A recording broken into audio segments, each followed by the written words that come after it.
Welcome to Influence Spotlights. I'm Chris Templeton, and I'm very pleased to be here with a fascinating man, Kevo. Welcome, Kevo. You are about to open a play called What Do We Do Now on April Yep. 10th. Thanks for being Yes, here. sir. The play is April 10th, Easter Monday. Kevo, one of the things that fascinates me, I've done a little bit of background on you in terms of going through your website. You have all kinds of talents: tattooing, filmmaking, painting. How did you get to this place? I'm an artist, and I believe that, I believe that's God given, but in terms of how I got where I am, it's definitely just my own hard work. I give credit to my passion and my work ethic. Talk a little bit about your background getting to this place of becoming an All artist. right. So, like I said, I've always, that's been my gift from a child, right? And in a way, art kind of saved me from the street background that I usually don't talk about because I don't dwell on the past. But to keep a long story short, I was raised without my parents. My aunt raised me. Uh, I ended up just being a product of my environment. I was a big drug dealer in my area. Went to jail a few times. Well, been in a lot of shootouts. I ended up getting shot when I was younger. And like that cycle of doing street stuff, it never really ended until I decided to focus on, art. And the more I focused on the art, the less I cared about the street stuff because all I care about to this day, honestly, is creating. You know what I mean?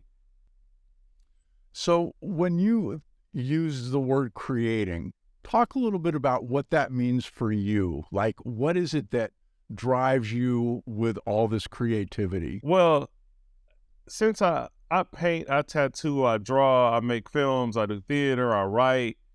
The thing is that some things can't be expressed in a painting. Some things can't be expressed in a tattoo. Some things have to be expressed in a song. So there's times where I've used that knowledge of understanding how I feel that things need to be expressed to be creative. For example, I'll say, you know, I probably can't paint this, but I know will make a great photograph. You know what I mean? So Uh-huh. I Uh-huh. just really understand creativity in a different kind of way, I guess. So, you've made films, you've done all kinds of paintings, which, by the way, art by Yeah. kevo.com. Go check that out. Um, you're now writing plays. Talk about what do we do now and where you got started with that. Man, what do we do now happens so fast. So I start getting phone calls because people know I'm pretty knowledgeable in art and African American history. So when Kanye West and Kyrie Irving were having their issues with the Jewish community, people start calling me to ask my opinion. And no offense to these people, but I was like, man, we really don't understand a lot about our history. So I should write something about this. I don't want to make a painting. So I was going to write a book, and I was like, nah, I don't feel like writing a book. I'll just write a play. I wrote the play. I published a condensed version on Amazon. And normally when I write something, it usually doesn't get a review unless I promote it. But within a week, it had like 5 reviews. So I was like, what? That's kind of odd. And over the upcoming weeks, it just kept getting reviewed and kept getting reviewed. So I sat down with some filmmakers I know, and I talked to my friend Draper about it, and he was like, "Yeah, let's get it done." So it's gonna be have its first adaptation in April. It literally came out of that creativity came out of that spark of let me act on this right now. People are interested in this. You know what I mean? Oh, absolutely. Give everybody a little background of the story. All right, so the story, there is nothing like What Do We Do Now? I can say that. There is nothing like it. The story takes place in 1965 for a great reason, uh, but it's based on issues that African Americans have faced within the culture of being African American from 1940 to 2020. So let me explain what I was giving it away. I gave it to a fictional family. I gave these issues to a fictional family. So they deal with anything you can think of that Black people went through in Black exploitation films. Like, for example, pimping. They deal with that. Selling of drugs. They deal with that. Doing drugs. They deal with that. Your place in the economy. Conspiracies that even not people who don't identify as Black, like Caribbeans, Jamaicans, being in the neighborhood with Black people. They even experience that. It's a very creative way to highlight. It's like, I call it infotainment. It's like information, but it's entertaining. And again, it's based in 1965, which is, I thought that was the perfect year to make this play in. And why was that? Well, because based on my knowledge of our culture, our history, 1965 is where Jim Crow started to end. And if people don't understand about, the Jim Crow laws, they were, to a lot of Black people, they were worse than slavery.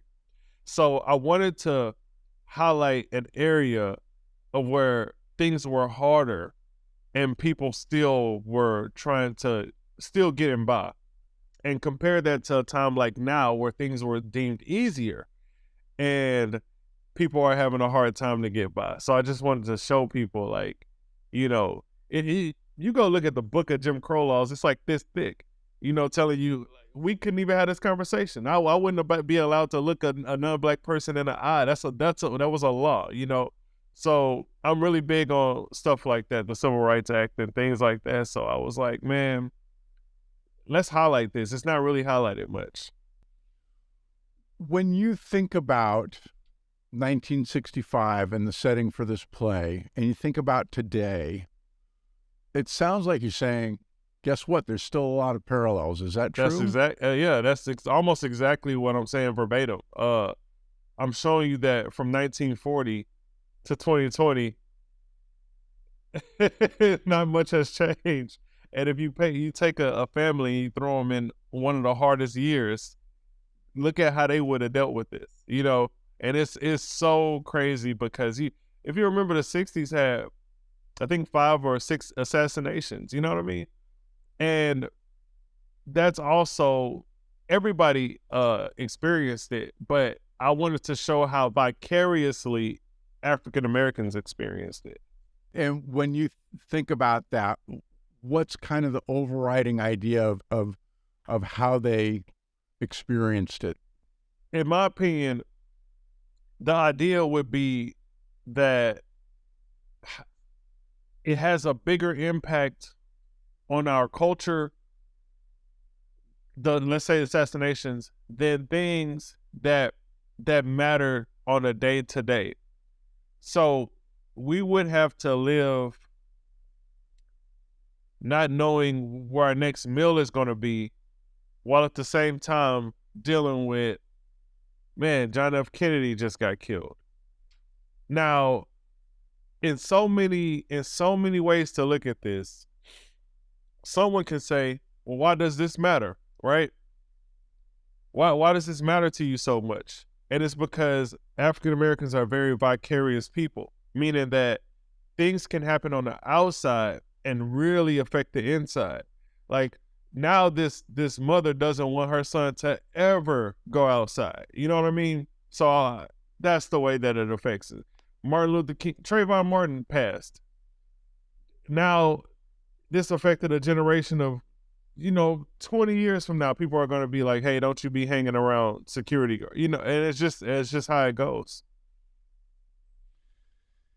It is really distressing to be on my side of it and see the pain and the assumptions about who we are as Black people, who we are as white people. And it seems to me that those assumptions are really the foundation of all of these problems, aren't they? Yeah, assumptions do create ignorance. One thing I wanted to really note in the play is I wanted to do something that wasn't bad for somebody's branding. Meaning that, all right, two of the big things in the play is the family is African American, their neighbors are African, and their assumptions keep them from talking to each other. There's a white lady in the play. Their assumptions keep them from not understanding each other. So I wanted to make something that really highlights, everything isn't what you think it is. You have to really, it's cliche to say knowledge is power, but you really have to learn about something to actually have an opinion on it. What do you think the solution is? How do we, as all these different cultures and races, get past those assumptions Wow. and get to real conversation? All right, so that's a beautiful question. I honestly think that it's based on your heart, wherever your spirit is. Let's say you want to take the positive route. I think that we should let go of the past. I think that's the only way to move forward is to, if you are not allowed to bring up the past. And I say that to say that you have to stand on a decision. If we decide that we're going to coexist, we have to let go of the past and move forward with a newer system, because a lot of the negativity is in the systems, not in the people.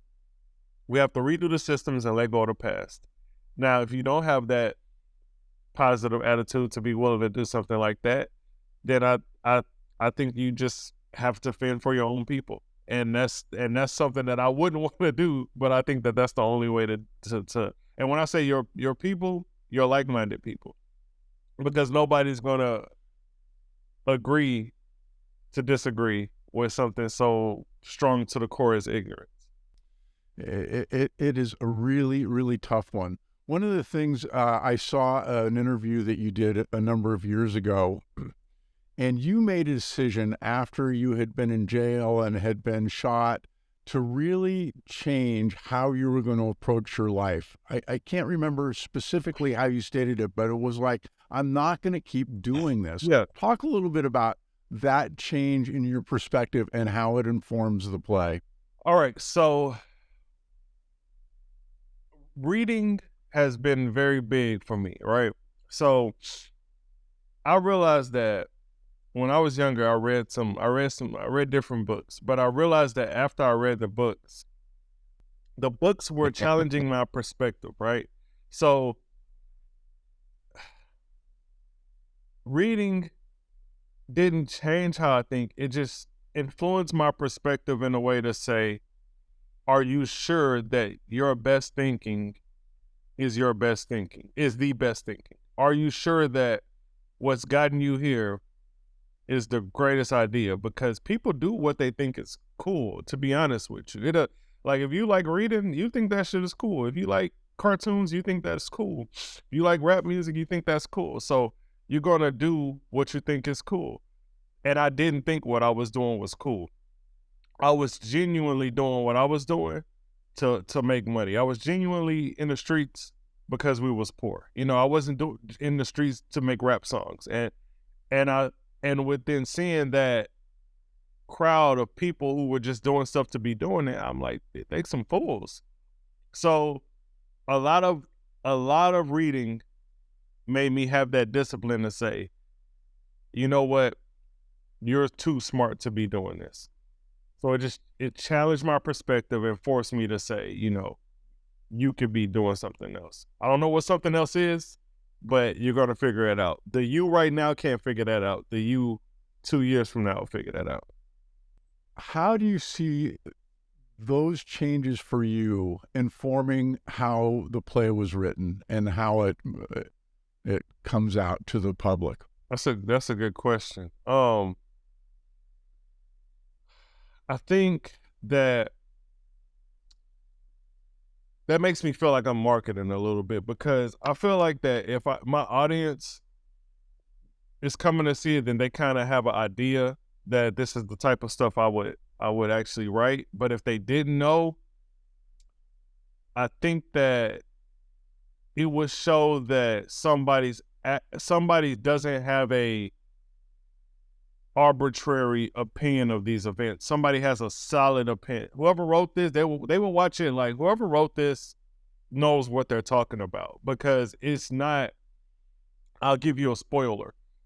There's a little kid uh, and a girl, an older girl, a teenager, having a conversation in the play, and the kid tells the girl, you know, my mom was with your brother, and the girl is assuming, you know, oh, my brother must be banging the mother, you know, but the audience knows that nah, your brother is selling drugs to the mother, you know, and in the 90s, like early 80s, 90s, late 80s, that was so normal that we were in a way really ruining the community and not even knowing it. Like and then just making jokes about it. You know what I mean? So whoever watches it will know, like, oh yeah, this person, they've either lived this or they know what they're writing. They're not just playing guessing games. Couple of final questions. What do you want your Black audience to take away from this play? I want them to consider it a beautiful work of art and not just Black art. Um, I want them to consider it a work of art, not just Black art. If they want to take it as a message, then fine. But the title is a question. What do we do now? But I want it to be considered a work of art. And for non-Black audience, what do you want them to take away? The same thing. My non-Black audience, I want it to be respected as a work of art. There's nothing like, I've never seen someone tackle a timeline in this fashion and be able to put all of these different things inside of it. So the non-Black audience can also become a little bit more educated about the humanity and survival of African Americans, and not so quick to judge perspectives, because a lot of this stuff is, you can see it. The subtext is so fine that you can see the misunderstandings, you know. But yeah, work of art. Work of art. I love it. Kevo, you can be found at artbykevo.com. And if you go there, the fourth main nav item is Tickets, Kevo's Play, and that will take you over to matchhouston.org and right to the play page, What Do We Do Now? A play in 2 acts. One last question. What's up? When you look back at this, what do you think the greatest takeaway for you is? What are you most pleased about? That's a good question. I'm most pleased that I took my time with producing this play with my friend Draper. Listen to him. You know, I found a great cast, and I'm doing it. I don't want to use the word right, but I'm not just BSing this play. I'm most pleased about how I'm working with trying to get it done. Well, I want to congratulate you on this and all the other things that you do, the tattooing, the painting, the films. You've got a film on YouTube called Trapped. Yeah. Really impressive. And I think the thing that I take away from it is you somehow have figured out how to get past all the noise of our culture overall, of Black culture, of white culture, and find a place to move forward that really serves you and then serves the people around you. Is that a fair statement? Yeah, that's well said. That's well said. That's definitely true.